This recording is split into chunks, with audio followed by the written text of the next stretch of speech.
নমস্কাৰ আপোনালোক সকলোকে পুনৰবাৰ আপু নিউজৰ অন্য এটা ভিডিঅ'লৈ স্বাগতম জনাইছো। ঘৰত এলপিজি গেছ ব্যৱহাৰ কৰা সকলৰ কাৰণে 7টাকৈ নতুন নিয়ম ঘোষণা কৰি দিছে। যেহেতু এতিয়া এলপিজি গেছৰ নাটনি হৈছে, এলপিজি গেছৰ নাটনিৰ সময়তে 7টাকৈ নতুন নিয়ম ঘোষণা কৰিছে এলপিজি গেছ ব্যৱহাৰকাৰী সকলৰ বাবে। আপুনি যি গেছেই ব্যৱহাৰ নকৰক কিয়, স্পিয়ে হওক, ইণ্ডেনেই হওক, ভাৰতেই হওক, যি কোম্পানীৰ গেছেই ব্যৱহাৰ নকৰক কিয়, আপোনালোক সকলোৰে কাৰণে 7টাকৈ নতুন নিয়ম জাৰি কৰা হৈছে। তো সেই 7টা নতুন নিয়মনো কি, সেই সম্পৰ্কত আজিৰ এই ভিডিঅ'টোত মই আপোনালোকক জনাম। তো ভিডিঅ'টো প্ৰথমৰ পৰা শেষলৈকে চাই থাকিব।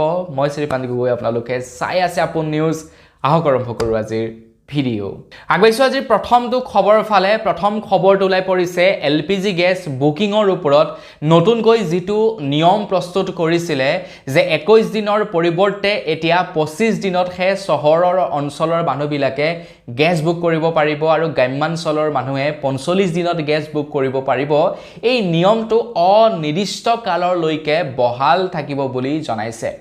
এলপিজি গেছৰ যেহেতু শৰ্টেজ চলি আছে, তো শৰ্টেজ চলি থকাৰ সময়তে সেই নিয়মটো অনিৰ্দিষ্ট কাললৈকে আপোনাৰ প্ৰযোজ্য কৰি দিছে। এতিয়াৰে পৰা আপোনাৰ ঘৰ যদি চহৰ অঞ্চলত, মানে আপোনাৰ ঘৰ যদি টাউনত, তেন্তে আপোনালোকে 25 দিনত গেছ বুকিং কৰিব পাৰিব। আৰু আপোনালোকৰ ঘৰ যদি গ্ৰাম্যাঞ্চলত বা আপোনালোকৰ ঘৰ যদি গাঁৱত, তেনেহ'লে আপোনালোকে এতিয়া 45 দিনতহে গেছ বুক কৰিব পাৰিব। আগতে চহৰেই হওক বা গাঁৱৰ মানুহেই হওক 21 দিনত গেছ বুক কৰিব পাৰিছিলে এটা গেছ লোৱাৰ পাছত। কিন্তু এতিয়া চহৰৰ অঞ্চলৰ মানুহে গেছ বুক কৰিবৰ কাৰণেও 25 দিন ৰখিব লাগিব আৰু গাঁৱৰ অঞ্চলৰ মানুহে গেছ বুক কৰিবৰ কাৰণে 45 দিন ৰখিব লাগিব। মানে চৰকাৰৰ মতে চহৰৰ মানুহবিলাকেহে গেছ বেছিকৈ ব্যৱহাৰ কৰে, গাঁৱৰ মানুহবিলাকে গেছ ব্যৱহাৰ নকৰে। তাৰ কাৰণে গাঁৱৰ মানুহবিলাকক দিছে 45 দিন সময় আৰু চহৰৰ মানুহবিলাকক 25 দিন সময়। তো আপোনালোকে চাই চিতিহে গেছ বুক কৰিব। যদি গেছ এবাৰ বুক কৰে আৰু কেনেবাকৈ যদি নলয়, ল'ব আকৌ নেক্সট টাইম বুক কৰিবৰ কাৰণে সমস্যা হ'ব। তো সেয়েহে এই সময়ছোৱাত গেছ বুক কৰোঁতে সাৱধান হ'ব আৰু এই গেছ বুকিঙৰ নিয়মটো অনিৰ্দিষ্ট কাললৈকে থাকিব বুলি জনাইছে। পাছলৈ যদি চেঞ্জ কৰে নাজানো, কিন্তু বৰ্তমান সময়ত এই নিয়মটো তেতিয়ালৈকে থাকিব যেতিয়ালৈকে নেক্সট তেওঁলোকে নতুনকৈ নটিচ জাৰি নকৰে। ইয়াৰ পাছৰ খবৰটো ওলাই পৰিছে OTPৰ অবিহনে এতিয়াৰে পৰা আপোনালোকে গেছ ল'বই নোৱাৰিব। আপোনালোকে গেছ বুক কৰাৰ পাছত আপোনালোকৰ বুকিং নাম্বাৰেই থাকক কিয় বা DAC নাম্বাৰেই নাথাকক কিয়, আপোনালোকৰ মোবাইলত অহা ওৱান টাইম পাছৱৰ্ড আপোনালোকে এতিয়াৰে পৰা দিব লাগিব। ওৱান টাইম পাছৱৰ্ড দিয়াৰ পাছতহে আপোনালোকে গেছ ল'ব পাৰিব বুলি জনাইছে। আৰু এই নিয়মটো যিসকলে বাণিজ্যিক চিলিণ্ডাৰ ব্যৱহাৰ কৰে, যিসকলে ডমেষ্টিক চিলিণ্ডাৰ ব্যৱহাৰ কৰে, মানে ঘৰুৱা চিলিণ্ডাৰ ব্যৱহাৰ কৰে, উভয়ৰ কাৰণে এই নিয়মটো প্ৰযোজ্য হ'ব বুলি জনাইছে। আপোনালোকে ঘৰত ব্যৱহাৰ কৰা গেছটো আনিবলৈ যাওঁতেও OTP দিব লাগিব আৰু দোকানত ব্যৱহাৰ কৰা কমাৰ্চিয়েল চিলিণ্ডাৰৰ গেছটো আনিবলৈ যাওঁতেও আপোনালোকে OTP দিবই লাগিব। বুকিংটো কৰিব লাগিবই। প্ৰথম কথা, বুকিং কৰাৰ পাছত যেতিয়া গেছটো আনিবলৈ যাব তেতিয়াও আপোনালোকে OTP দিব লাগিব। OTPৰ দ্বাৰা কনফাৰ্ম কৰিব লাগিব। এইটো কি কাৰণে কৰা হৈছে জানেনে? কিছুমান এজেন্সিয়ে 2 নম্বৰী কৰিছে। আপুনি গেছটো বুক কৰিলে, বুক কৰাৰ পাছত আপোনালোকৰ বুকিং ডেলিভাৰ্ড দেখাই দিছে বা আপোনালোকৰ বুকিং কেনচেল কৰি দিছে আৰু তেওঁলোকে সেই গেছটো বেছি দামত বেলেগক বিক্ৰী কৰি দিছে। তো আপোনাৰ অনুমতিৰ অবিহনে যাতে তেওঁলোকে ডেলিভাৰ্ড কৰিব নোৱাৰে, তো তাৰ কাৰণে OTPৰ চিষ্টেম লগাই দিছে। যেনেকৈ নেকি আজিকালি অনলাইন বস্তুবিলাক ডেলিভাৰ কৰিবলৈ আহোঁতে ওৱান টাইম পাছৱৰ্ড দিব লাগে, তেতিয়াহে তেখেতে সেই বস্তুটো ডেলিভাৰ্ড কৰিব পাৰে। ঠিক তেনেকৈ গেছৰ ক্ষেত্ৰতো লগাই দিছে। আপুনি OTP দিলেহে তেখেতলোকে ডেলিভাৰ্ড কৰিব পাৰিব। মানে আপুনি এইটো প্ৰমাণ কৰিব যে মই গেছটো পালোঁ, গতিকে ওৱান টাইম পাছৱৰ্ডটো লওঁ। তেওঁলোকে মাত্ৰ 2 নম্বৰী মানে কৰিব নোৱাৰিব। এতিয়া গেছ ল'বৰ কাৰণে আৰু গেছ বুকিঙৰ বাবে যিহেতু মোবাইল নাম্বাৰৰ প্ৰয়োজন হ'ব, যিহেতু আপোনালোকে OTP দিব লাগিব, যিহেতু আপোনালোকে গেছ বুক কৰিব লাগিব, তেতিয়াহে আপোনালোকে গেছ লাভ কৰিব।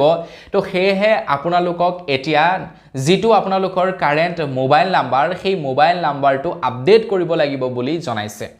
আপোনালোকে গেছ ল'বলৈ যোৱা সময়ত হয়তো আপোনালোকে মোবাইল নম্বৰ দিয়াও নাছিলে বা যদি কোনোবাই দিছিলেও তেওঁলোকৰ মোবাইল নম্বৰটো হাতত বৰ্তমান সময়ত নাই তো তাৰ কাৰণে এতিয়া আপোনালোকৰ কাৰেণ্ট মোবাইল নাম্বাৰটো আপডেট কৰিবই লাগিব যেহেতু প্ৰথমে গেছ বুক কৰিব লাগিব ডিএসি নাম্বাৰ ল'ব লাগিব তাৰ পিছত গেছটো আনিবলৈ যাওঁতে ওৱান টাইম পাছৱৰ্ড দিব লাগিব গতিকে দুয়োটা প্ৰক্ৰিয়াৰ ক্ষেত্ৰত আপোনালোকক মোবাইল নাম্বাৰৰ দৰকাৰ হ'ব আৰু আপোনালোকৰ যদি মোবাইল নাম্বাৰ লিংক হৈ থকা নাই তেনেহলে আপোনালোকে বুক কৰিব কেনেকৈ ওটিপি দিব কেনেকৈ তো সেয়েহে প্ৰথমে আপোনালোকে গৈ আপোনালোকৰ মোবাইল নাম্বাৰটো আপডেট কৰি লওক যিটো মোবাইল নাম্বাৰ নেকি আপোনালোকে বৰ্তমান সময়ত ব্যৱহাৰ কৰি আছে আগবাইছো ইয়াৰ পাছৰটো খলনি হোৱা নিয়মৰ ফালে খবৰ ওলাই পৰিছে এতিয়া আপোনালোকে কেৱাইসি কৰাটো বাধ্যতামূলক বছৰেকত এবাৰকৈ এতিয়াৰে পৰা আধাৰ প্ৰমাণীকৰণ কৰিব লাগিব প্ৰত্যেকেই আধাৰ প্ৰমাণীকৰণ কৰিব লাগিব আৰু আধাৰ প্ৰমাণীকৰণত বায়োমেট্ৰিক প্ৰদান কৰিব লাগিব বুলি জনাইছে বছৰেকত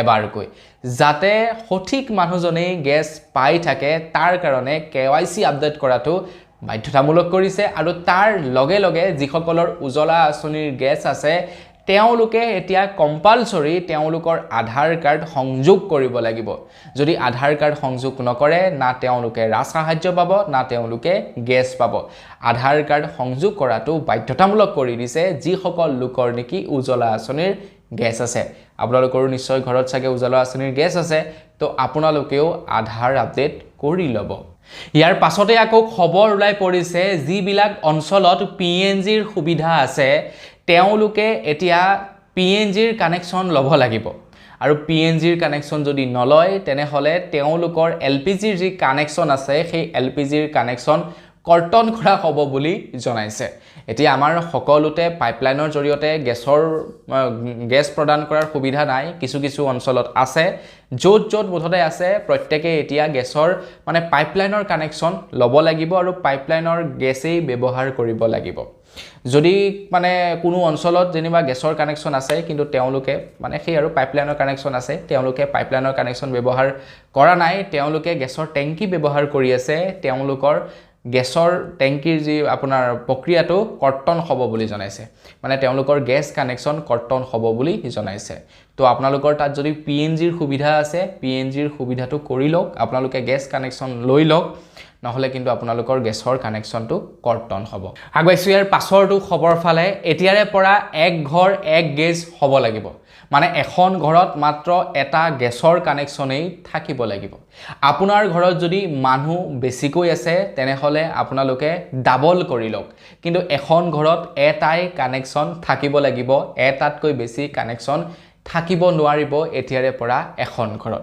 এতিয়া কিছুমান এনেকুৱা মানুহ আছে যিবিলাকৰ ঘৰত নেকি এসপ্তাহ 10 দিন যায় এটা টেংকি তেওঁলোকৰ কি হ'ব নাজানো কিন্তু এখন ঘৰত মাত্ৰ এটাই গেছৰ কানেকশ্যন থাকিব লাগিব বুলি জনাইছে অৱশ্যে এই সিস্টেমটো আপোনাৰ গেছৰ যি সংকট হৈছে সেই সংকটৰ সময়ছোৱাতহে এই নিয়ম প্ৰযোজ্য কৰা হৈছে হয়তো এই নিয়মবিলাক পাছলৈ চেঞ্জ কৰিব কাৰণ যিমানেই গেছ বিক্ৰী হ'ব সিমানেই চৰকাৰৰো প্ৰফিট সিমানেই কোম্পানীসমূহৰো প্ৰফিট গতিকে তেওঁলোকে নিজৰ প্ৰফিট কমাবৰ কাৰণে এই কামটো নিশ্চয়কৈ নকৰিব কিন্তু বৰ্তমান যিহেতু চৰকাৰে সাপ্লাই দিব পৰা নাই সেইবাবে হয়তো এই নিয়ম কেইটা বনাইছে আগবাইছো ইয়াৰ পাছৰটো খলনি হোৱা নিয়মৰ ফালে খবৰ ওলাই পৰিছে এতিয়া এলপিজি গেছ 100% অনলাইন বুকিং হ'ব বুলি জনাইছে মানে আপোনালোকে যদি এলপিজি গেছ বুক কৰি নাৰাখে তেনেহলে গেছ ল'ব নোৱাৰিব বৰ্তমান সময়ত এজেন্সি বিলাকেও গেছ দি আছে অনলাইনত বুকিং নকৰা সকলক মানে আপুনি যদি এজেন্সি লৈ গৈছে তেনেহলে এজেন্সিত যোৱাৰ পাছত তেওঁলোকে যি কৰিব লাগে কৰি দিয়ে তাৰ পাছত আপোনালোকে গেছ ল'ব পাৰে তেওঁলোকে চাই মেলি দিয়ে কিন্তু এতিয়া 100% বুকিং সিস্টেম কৰিব বুলি জনাইছে মানে আপুনি যদি অনলাইনত বুক নকৰে গেছ তেনেহলে গেছ নাপাব সিধা কথা আপোনালোকে আগৰ দৰে এজেন্সিত গৈ ডাইৰেক্টলি কাৰ্ডখন দিলে সময় যদি হৈছে গেছ ল'ব নোৱাৰিব তাৰ কাৰণে 100% অনলাইন বুকিং হ'ব লাগিব তেতিয়াহে আপোনালোকক গেছ দিব তো এই সাতটা নিয়ম এলপিজি কানেকশ্যন থকা সকলৰ কাৰণে হলনি কৰি দিছে তো আপোনালোকৰো ঘৰত নিশ্চয়কৈ এলপিজি গেছ ব্যৱহাৰ কৰে তো আপোনালোকেও এই সাতটা নিয়ম এতিয়া পালন কৰিব লাগিব আৰু যদি পালন নকৰে তেনেহলে আপোনালোকে গেছৰ পৰা বঞ্চিত থাকিব লাগিব সো সেই কাৰণে এই সাতটা নিয়ম আপোনালোকে ফলো কৰিব তো বন্ধুসকল বস আজিৰ ভিডিঅ'ত জনাবলগীয়া খবৰ ইমানটোৱে আছিল খবৰটো জানি কেনে পালে সেই সম্পৰ্কত কমেন্ট সেকশনত জনাব আজিৰ ভিডিঅ'ত ইমানেই পুনৰ এটা ভিডিঅ'ত লগ পোৱাৰ আশাৰে বিদায় মাগিছোঁ ধন্যবাদ জয় অসম